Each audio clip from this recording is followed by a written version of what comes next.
黄伟哲甲刘维英联合竞选总部，伫咧22号成立，现场客满各界贵宾，台南的立委也差不多全部到齐，还有侪位工党议员也共同出席相听，甚至连艺人张秀清甲刘尚谦也现声力听。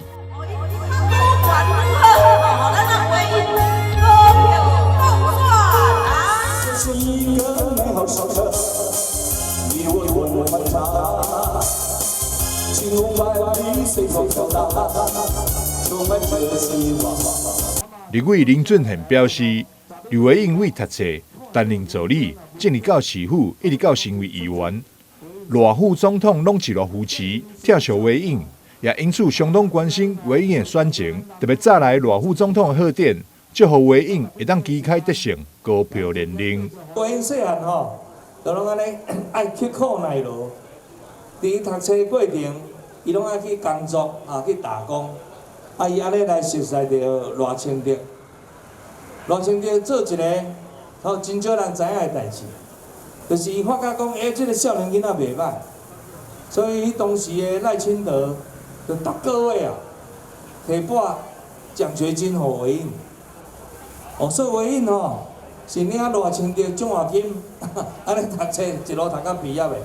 市长王伟特表示，刘维英伫咧问政、争取公共建设，拢相当专业，绝对是议会表现上好的议员之一。第二议会，我来个看，这50几个议员内面，伊绝对是上优秀的其中一个。你若讲议会伊即摆10好讲市长你经10个议员表现得上好的，刘维英一定中间一个。你若讲5个议员表现上好的，大家顶遮拢表现上好。我想，而且咱就知影，刘维英确实文政有落功夫，地方争取建设有真用心。刘维英表示，伊家己是为贫困家庭出世，一路受到大家扶持甲爱护，因此相当感激大家，予伊有为台南服务的机会。维英不是正二代，维英嘛更加不是富二代。所以我袂认为台华当选议员是理所当然。我嘛唔是因为要保护家族的事业，才来参选议员。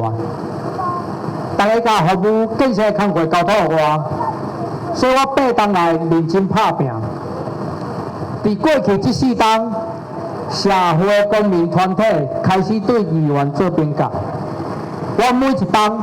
拢得到优质的议员。连续4冬，绝对无互大家漏